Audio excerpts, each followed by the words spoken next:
Okay guys, welcome back to part 2 of session 3. We're going to be looking at your rulers, how to use guides, and setting up preferences specifically for your guides. Okay, at the moment my rulers aren't activated, so here at the top and on the side there's no rulers visible because that's where they go when you activate them.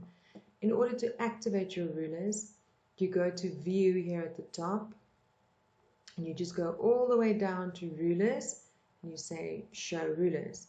That will then change your view to show a ruler on the left hand side and one at the top. At the moment your ruler is set to points, so it measures in points everything you do. If you want to change this, there's two ways to do it. The first one is that you can go to Edit, Preferences at the bottom, and choose general because that's the best one to choose, because then you can change a lot of things at once. Here on the side you can go to guides, or you can go to unit, and your units you can change once for everything then, meaning that if you change the millimeters here, it will change for your stroke width, it will change for your type, it will change for your rulers and everything. So it's a nice way to go to your preferences and rather go and change all the units at once than just changing your rulers units. But if you forget to do that, or you don't want to go through this whole mission, then there's also another way to do it.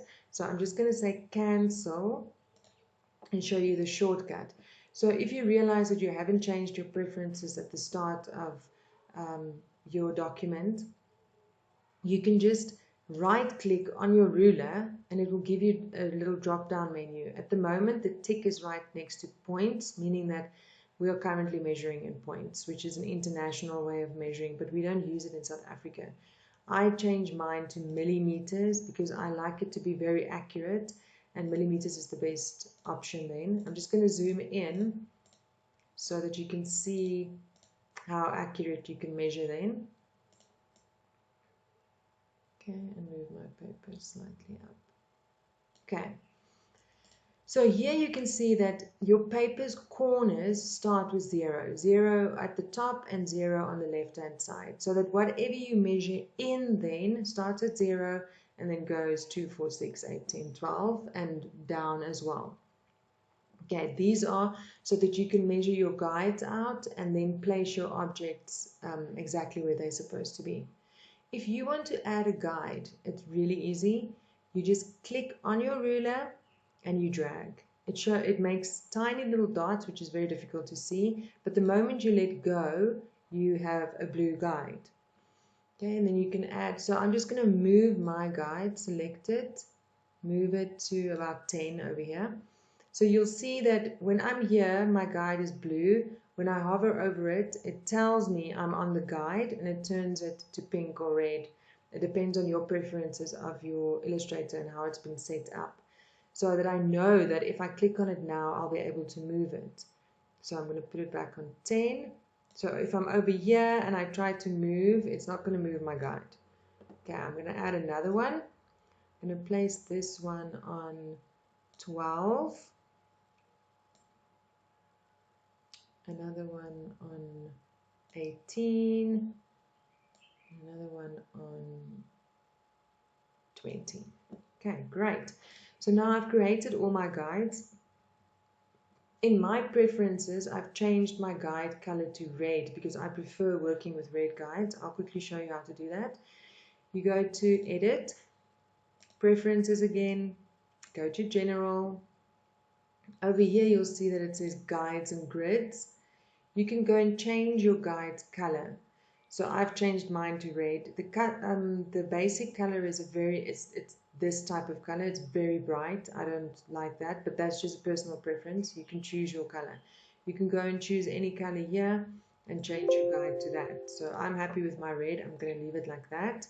And then you just say, okay, once you're done. Okay, so I've placed my guides over here. I'm going to drag a guide from the top down as well and place it on 8. And then my next guide I'm going to place on 10. So you can drag from the sides and the top as well to place your guides. Then I'm just as an example, I'm going to go and create a shape. Okay, my shape doesn't have any stroke color at the moment, so I'm just going to go and change that so that we can actually see the shape. Don't worry about everything I'm doing at the moment because I'm going to teach you all of this. So I've got a little triangle now. So now I'm just going to move it. I'm going to place it here. Notice what happens when I bring it close to my guides. It's almost like it jumps to the guide.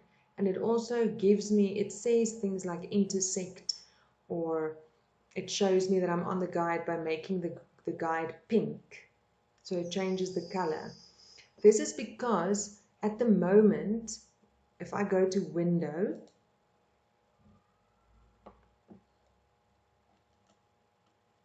just quickly go down. Oh, sorry, no, not window, my mistake. If I go to back to view and I go to smart guides, so that's an example that it's okay to get confused. There's a lot of tools in Illustrator. If I go to smart guides over here, mine is ticked. If I remove that by clicking on it and I now move the shape around, it's very difficult to get it exactly onto the guide. The smart guides makes our lives so much easier. So I'm just going to go turn mine on again. So it's by view, not window. At view, smart guides, and now they're on again. So when I get close to a guide, it becomes pink and my shape almost jumps to it. Okay, so I want to place my one shape there. Just going to copy the shape. You see that it keeps on giving me little pink lines. If it gives you that line, it means that those two shapes are exactly aligned at the moment. I'm just going to move my guide a little bit.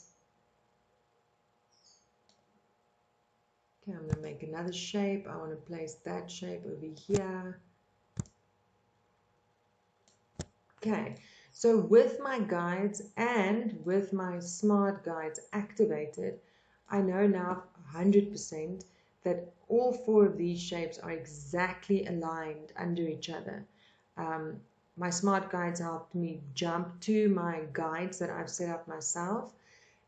Sometimes we have to use the guides because we have certain formulas that we want to follow or certain widths in between shapes that we want to use. Other times you can just use the smart guides. So for example, if I place that shape there and I move this shape and I can see now that it's under that shape, then I can just let go and I know that they're aligned like this. But the problem comes in with the width in between here. And that's where your guides actually help you navigate how far they should be apart. That's basically it for guides. It's not difficult working with guides. You're going to be using them a lot. The only other thing that I can show you quickly is, let me just put my shape back. Okay, doesn't matter where they are at the moment.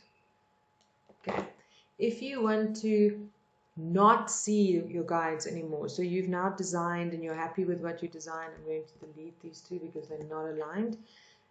If you want to turn your guides off, you go back to view, you go back to guides and you say hide guides, and then they're no longer there. Then you can continue with your design, you can create new guides. Okay, then you can just go back to guides, show guides, and you can create new guides and add guides. Remember, once you're done with a guide, you've already used it for this shape is perfectly in place. You can just move it to the next spot and use it there. You don't necessarily have to create 100 guides or a new guide every time you want to measure something out. You can just use your previous guide and move it to where you want to measure again. One other thing that I can show you about guides. Let's say you want the starting point of whatever you're measuring. You want the starting point to be over here and not at the corner of the paper. You go to the corner of your rulers over here, you click on it and you drag. You'll see that it makes dotted lines. If you drag it onto your guide, or let's say you drag it onto here and you let go, the 0 has moved to where you've dragged it to. I'm going to do that again. I take my arrow, to the corner of my ruler, I drag it to where I want it to be, and I let go. Now my measuring starts over here, 0. I put my guide there, that's where it is, 0. And now you can measure from 0 backwards or 0 that side. So you can measure left or right. That's a preference, or that will depend on what you're designing. Okay guys, that's basically it for rulers and guides. The preferences panel I've already showed you, where you can change your preferences, your millimeters, your units. This is also something that you'll have to practice and familiarize yourself with guides. Not everybody necessarily uses guides, but it is good to know how to measure things and get them exactly aligned. Okay, I hope you understood everything, and go and practice, and then I'll see you in the next session.